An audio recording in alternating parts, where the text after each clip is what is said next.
नमस्कार। कैसे हो आप सब। मैं श्रीमती प्रेम परिहार, सहायक आचार्य, राजकीय बांगड़ महाविद्यालय डीडवाना और यूट्यूब क्लास में आपका स्वागत है।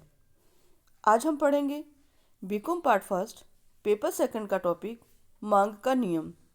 मांग का नियम, जैसा कि आप जानते हो, हमने पिछले वीडियो में जाना था कि मांग का नियम क्या होता है, मांग के नियम की मान्यताएं क्या क्या है, मांग के नियम की व्याख्या या मांग वक्र ढाल नीचे दाईं ओर क्यों होता है, इसके बारे में विस्तार से जाना था। साथ ही हमने जाना था कि मांग के नियम के अपवाद क्या होते हैं, यानी कि कुछ मांग रेखाएं दाएं और ऊपर चढ़ती हुई क्यों होती है, इसके हमने अपवाद जाने थे। और आज हम जानेंगे कि मांग का विस्तार या संकुचन तथा मांग में वृद्धि या कमी किसे कहते हैं और मांग के नियम के प्रभावित करने वाले तत्व या मांग निर्धारक घटक, इसके बारे में हम विस्तृत रूप से जानकारी लेंगे। चलिए शुरू करते हैं हम मांग का विस्तार या संकुचन से। मांग में संकुचन या विस्तार केवल कीमतों में परिवर्तनों के फलस्वरूप ही होते हैं। यहाँ अन्य बातों के समान रहने पर जब वस्तु की कीमत बढ़ जाती है तो उसकी मांग घट जाती है, इसे मांग का संकुचन कहते हैं।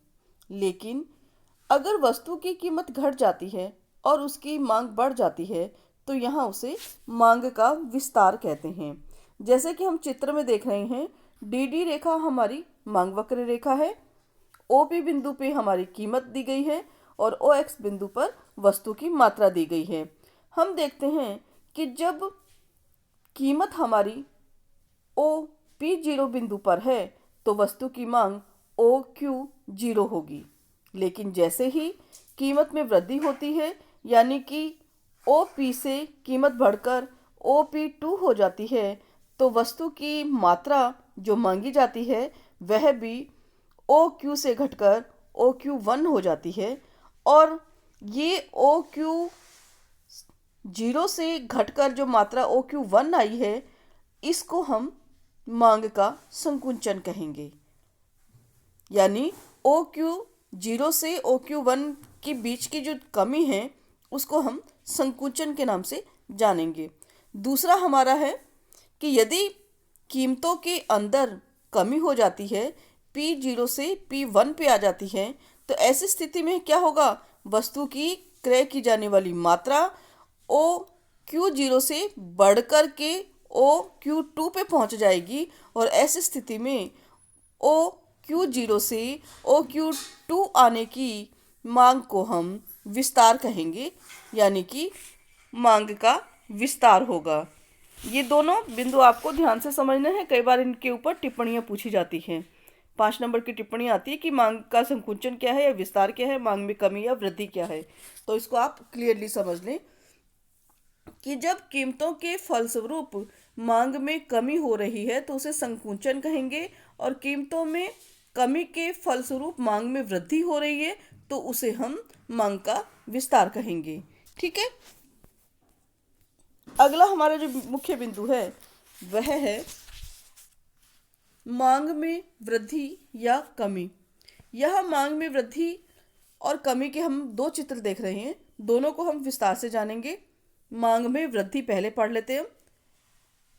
जब वस्तु का मूल्य यथावत रहने पर भी उपभोक्ता के स्वभाव, रुचि, आय, स्थानापन्न, वस्तुओं की कीमतों में परिवर्तन तथा अन्य किसी दूसरे घटकों के परिणाम स्वरूप वस्तु की अधिक इकाइयों की मात्रा खरीदी जाती है तो इसे हम मांग में वृद्धि कहते हैं।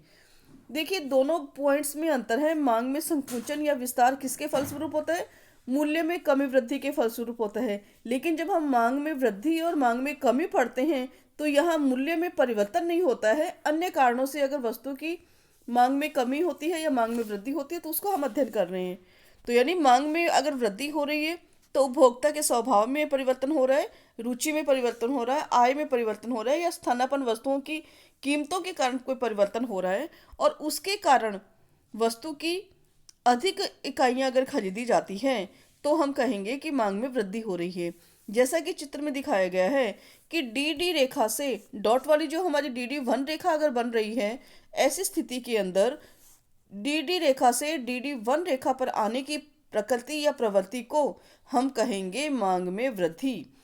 यहाँ कीमतों के कोई परिवर्तन नहीं हुआ है, कीमतें यथावत है, लेकिन एक मांग वक्र से दूसरे मांग वक्र पर पहुंचने की स्थिति को हम वृद्धि कहेंगे। ऊपर की ओर अगर हम बढ़ रहे हैं, पहली वाली मांग वक्र रेखा से ऊपर की ओर अगर हम बढ़ रहे हैं, तो हम कहेंगे कि यह हमारी मांग में वृद्धि है। दूसरा है हमारा मांग में कमी। जब कीमत के अतिरिक्त मांग निर्धारक घटकों के परिणाम स्वरूप वस्तु की मांग घट जाती है, तो इसे मांग में कमी कहा जाता है। यानी उपभोक्ता में मांग में कमी मूल्यों में वृद्धि के कारण नहीं, बल्कि उसकी रुचि, स्वभाव, आय, स्थानापन्न, वस्तुओं की कीमतों में परिवर्तन या अन्य किसी मांग निर्धारक घटक के परिणाम स्वरूप होती है। इसका अभिप्राय यह हुआ कि पूर्ववत कीमतों पर ही वस्तु की कम मात्रा, कम मूल्यों पर भी वस्तु पूर्ववत मात्रा में खरीदी जाती है।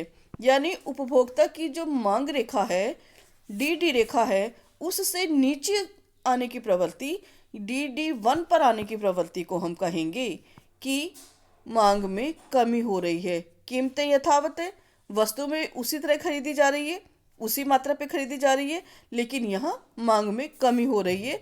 कीमतों के फलस्वरूप नहीं, बल्कि अन्य निर्धारक घटकों के फलस्वरूप मांग में कमी हो रही है। यानी डी डी रेखा से डी डी वन रेखा की ओर नीचे की ओर आने की प्रवृत्ति को हम कहेंगे मांग में कमी होना।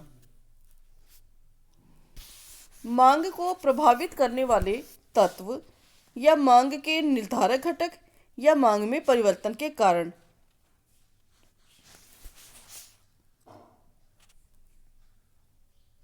पहला है इसमें कीमत। कीमत मांग में प्रमुख निर्धारक घटक है। मांग के नियम के अनुसार वस्तु की कीमत कम होने पर वस्तु की अधिक मात्रा तथा कीमत अधिक होने पर वस्तु की कम मात्रा मांगी जाती है। मांग और कीमत में उल्टा संबंध ही हो यह आवश्यक नहीं है, परंतु और कितना हो, आनुपातिक रूप से हो, यह भी जरूरी नहीं है, पर प्रवृत्ति इस तरह की होती है। दूसरा है उपभोक्ता की आय। किसी उपभोक्ता की मांग उसकी आय पर निर्भर करती है। आय अधिक होने पर, अन्य बातों के समान रहने पर उपभोक्ता अधिक सेवाओं और वस्तुओं की मांग करेगा, जबकि कम आय होने पर वह कुछ ही वस्तुओं या सेवाओं की मांग करेगा। आय में परिवर्तन का प्रभाव विभिन्न वस्तुओं की मांग पर भिन्न भिन्न होता है।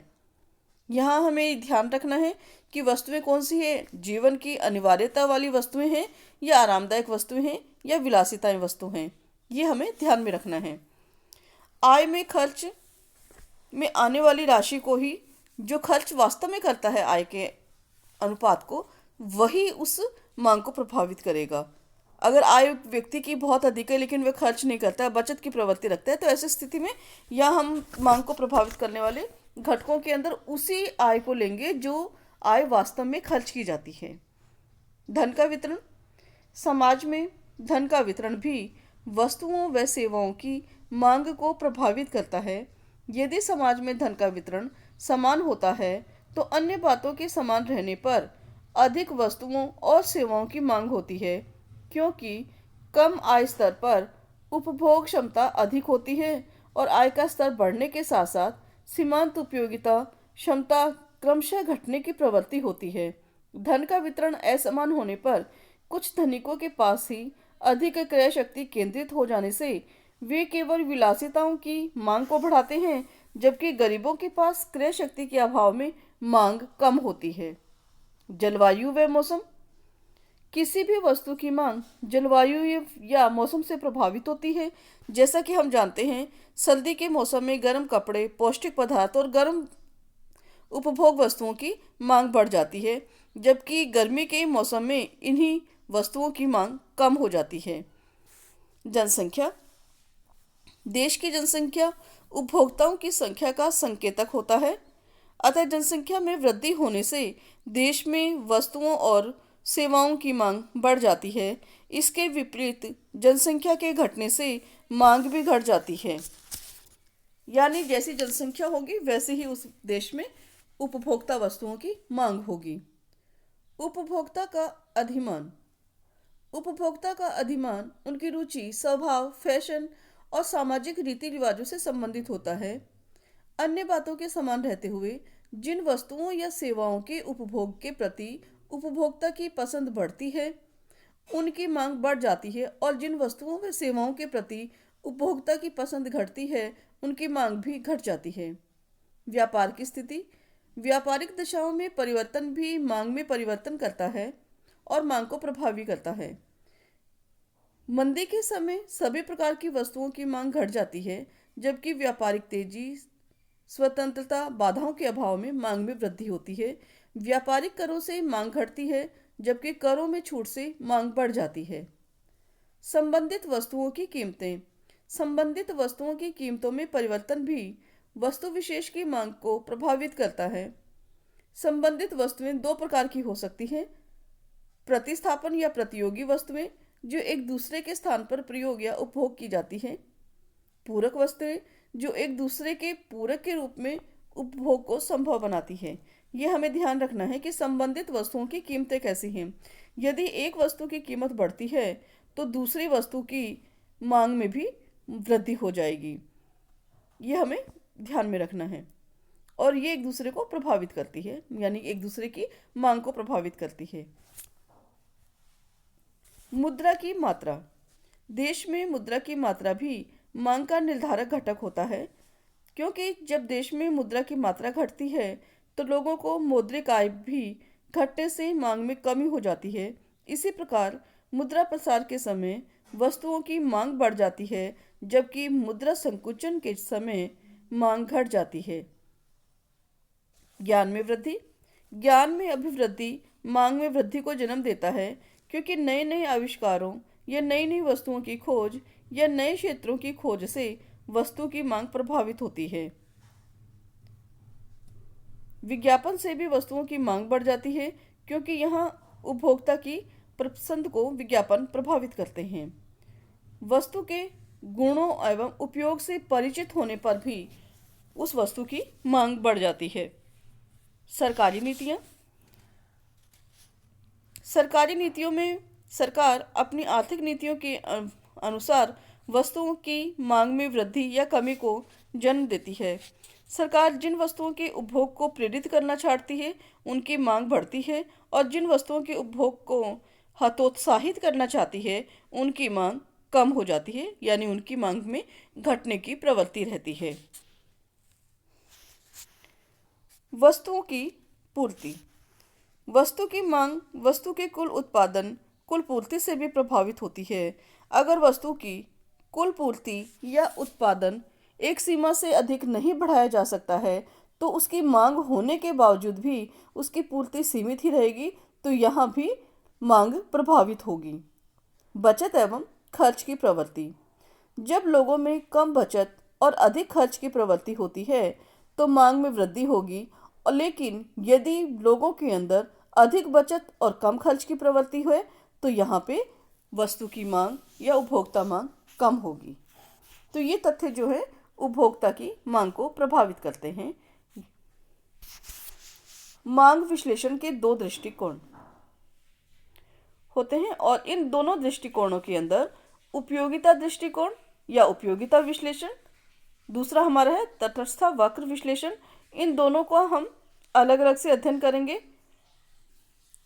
उपभोक्ता की जो विचारधाराएं हैं, उपयोगिता दृष्टिकोण, यह मार्शल द्वारा या उसके समर्थकों द्वारा प्रतिपादित की गई है, क्योंकि उनकी ये मान्यता रही है कि उपयोगिता को मुद्रा रूपी मापदंड से मापा जा सकता है, और उपयोगिता को मापनीय मानकर मांग की गणना भी जो है मापनीय रूप से की है, जिसके अंतर्गत हमने सीमांत उपयोगिता, कुल उपयोगिता, ह्रास नियम एवं सीमांत उपयोगिता नियम की बारे में जानकारी ली थी।